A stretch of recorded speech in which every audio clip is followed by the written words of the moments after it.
Operation Epic Fury, targeting the world's #1 state sponsor of terror, Iran.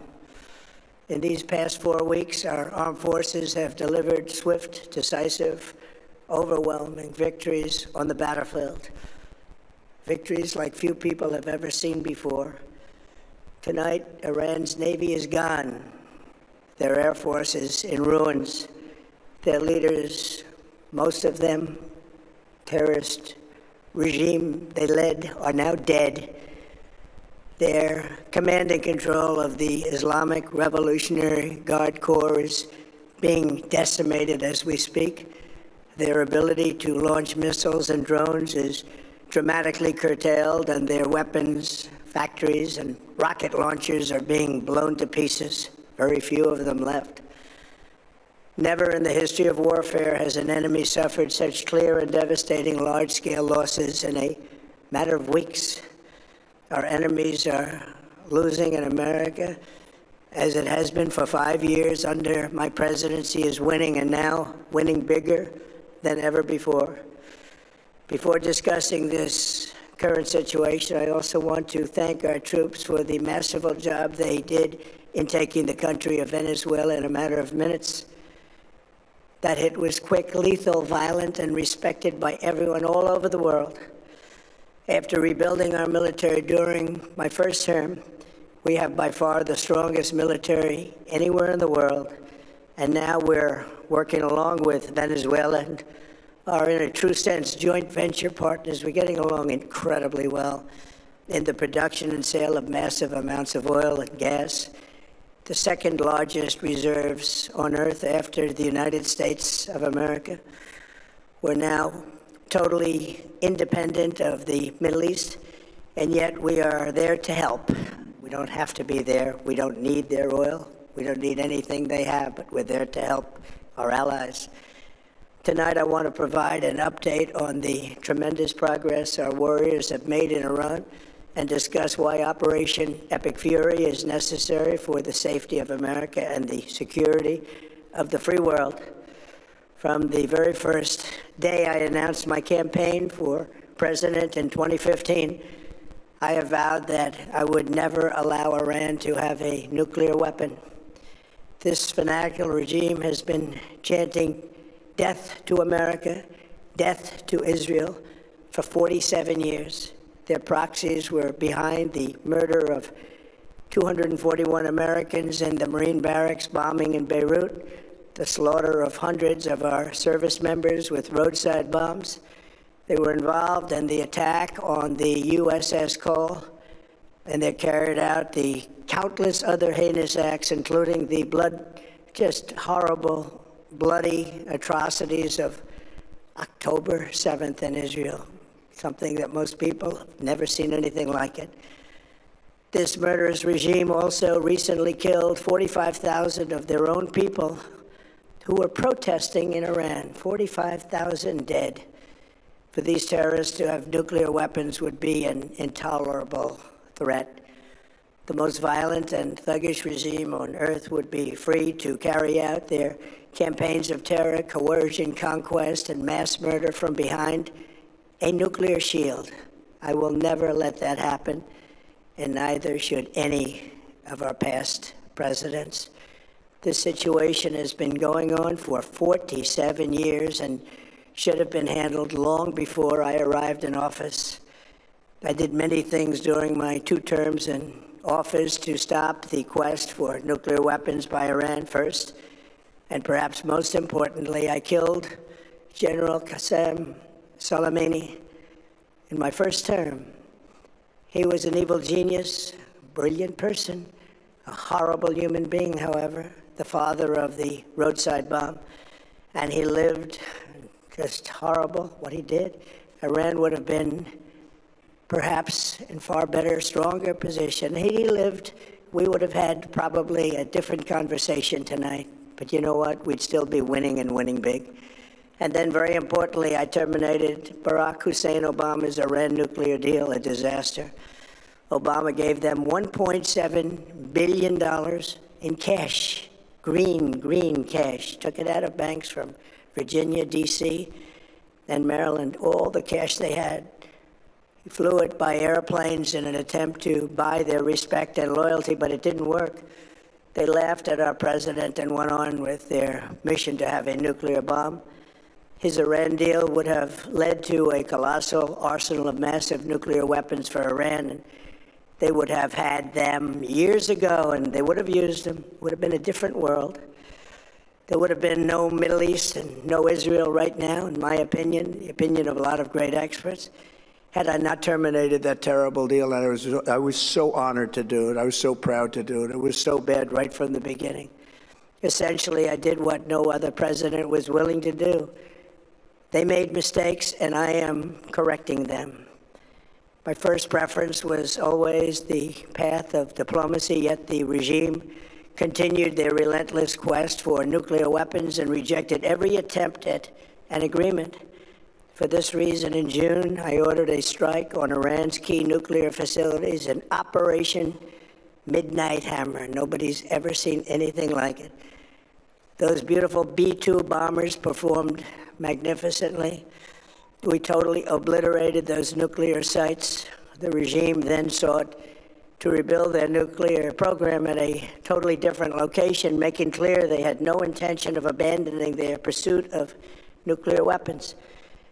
They were also rapidly building a vast stockpile of conventional ballistic missiles and would soon have had missiles that could reach the American homeland, Europe, and virtually any other place on Earth. Iran's strategy was so obvious. They wanted to produce as many missiles as possible, and they did, with the longest range possible, and they had some weapons that nobody believed they had. We just learned that out. We took them out. We took them all out so that no one would really dare stop them. And their race for a nuclear bomb, a nuclear weapon like nobody's ever seen before. They were right at the doorstep. For years, everyone has said that Iran cannot have nuclear weapons, but in the end, those are just words if you're not willing to take action when the time comes. As I stated in my announcement of Operation Epic Fury, our objectives are very simple and clear. We are systematically dismantling the regime's ability to threaten America or project power outside of their borders. That means eliminating Iran's Navy, which is now absolutely destroyed, hurting their Air Force and their missile program at levels never seen before, and annihilating their defense industrial base. We've done all of it. Their Navy is gone, their Air Force is gone, their missiles are just about used up or beaten. Taken together, these actions will cripple Iran military, crush their ability to support terrorist proxies, and deny them the ability to build a nuclear bomb. Our armed forces have been extraordinary. There's never been anything like it militarily. Everyone is talking about it, and tonight I'm pleased to say that these core strategic objectives are nearing completion. As we celebrate this progress, we think especially of the 13 American warriors who have laid down their lives in this fight to prevent our children from ever having to face a nuclear Iran. Twice this past month, I have traveled to Dover Air Force Base, and it's been something. I wanted to be with those heroes as they return to American soil, and I was with them and their families, their parents, their wives, their husbands. We salute them, and now we must honor them by completing the mission for which they gave their lives. And every single one of the people, their loved ones said, "Please, sir, please finish the job," every one of them. And we are going to finish the job, and we're going to finish it very fast. We're getting very close. I want to thank our allies in the Middle East, Israel, Saudi Arabia, Qatar, the UAE, Kuwait, and Bahrain. They've been great, and we will not let them get hurt or fail in any way, shape, or form. Many Americans have been concerned to see the recent rise in gasoline prices here at home. This short-term increase has been entirely the result of the Iranian regime launching deranged terror attacks against commercial oil tankers in neighboring countries that have nothing to do with the conflict. This is yet more proof that Iran can never be trusted with nuclear weapons. They will use them, and they will use them quickly. It would lead to decades of extortion, economic pain, and instability worse than we can ever imagine. The United States has never been better prepared economically to confront this threat. You all know that. We built the strongest economy in history. We're going through it right now, the strongest in history. In 1 year, we've taken a dead and crippled country. I hate to say that, but we were a dead and crippled country after the last administration and made it the hottest country anywhere in the world by far, with no inflation, record-setting investments coming into the United States that has long simmered. It's known as the nuclear Iran, and they didn't know what was coming. They've never imagined it. Remember, because of our Drill Baby Drill program, America has plenty of gas. We have so much gas. Under my leadership, we are #1 producer of oil and gas on the planet, without even discussing the millions of barrels that we're getting from Venezuela.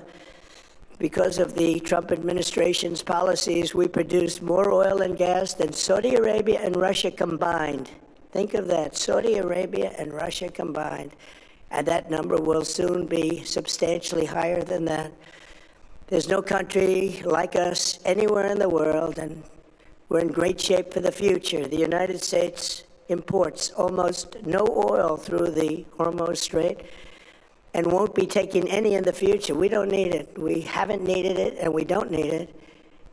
We've beaten and completely decimated Iran. They are decimated, both militarily and economically and in every other way. And the countries of the world that do receive oil through the Hormuz Strait must take care of that passage. They must cherish it. They must grab it and cherish it. They can do it easily. We will be helpful, but they should take the lead in protecting the oil that they so desperately depend on. So to those countries that can't get fuel, many of which refuse to get involved in the decapitation of Iran, we had to do it ourselves. I have a suggestion. #1, buy oil from the United States of America. We have plenty. We have so much. And #2, build up some delayed courage. Should have done it before. Should have done it with us, as we asked.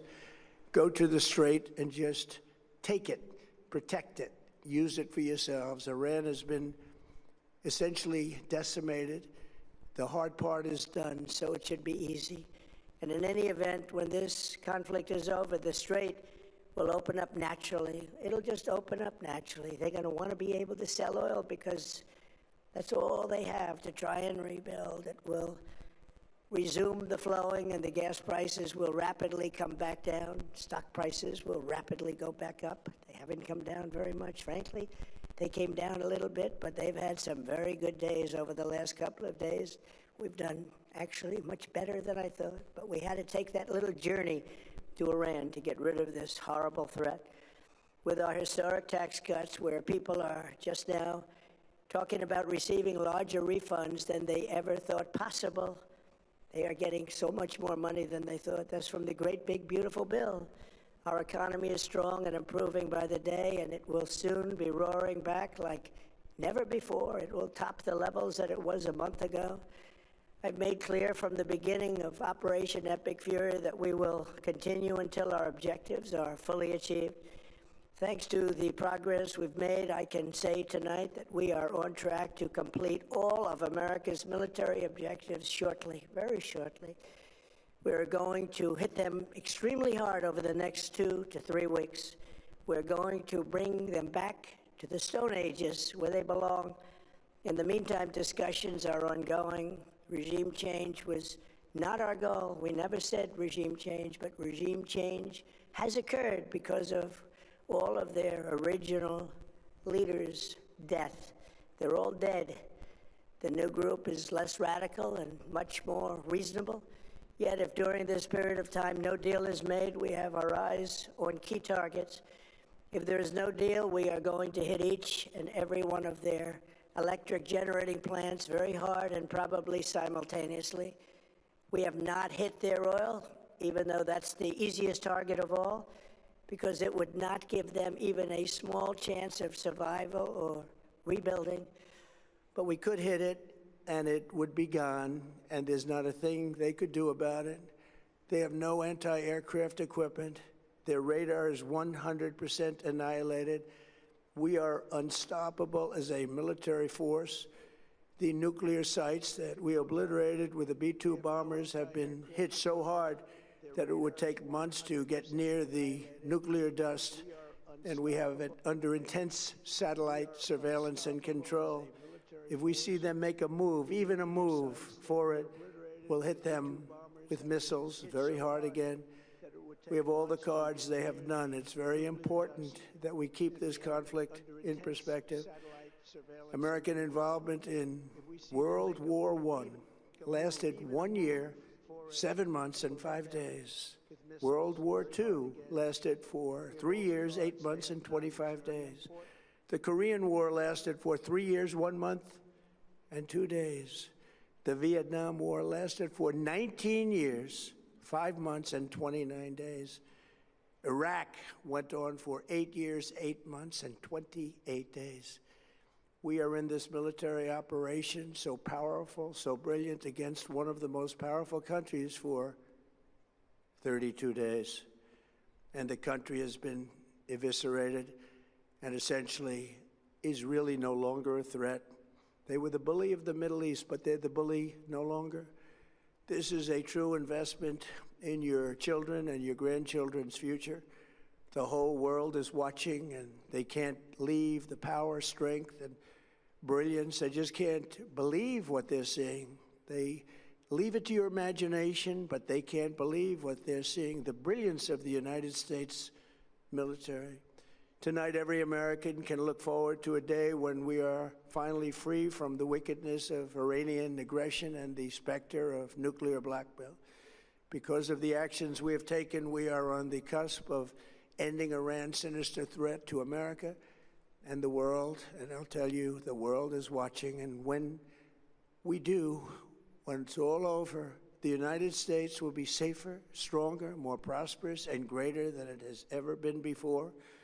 May God bless the men and women of the United States Armed Forces, and may God bless the United States of America. Thank you very much, and good night.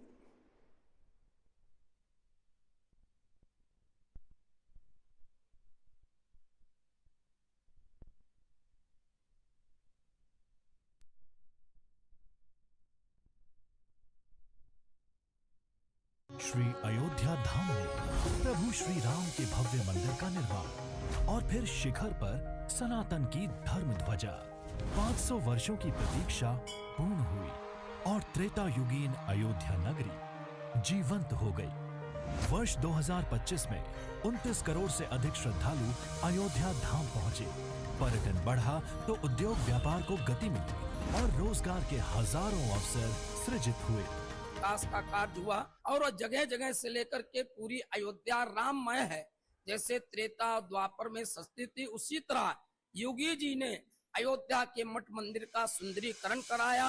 यशस्वी प्रधानमंत्री श्री नरेंद्र मोदी जी और माननीय मुख्यमंत्री योगी आदित्यनाथ जी के प्रयास फलीभूत हो रहे हैं।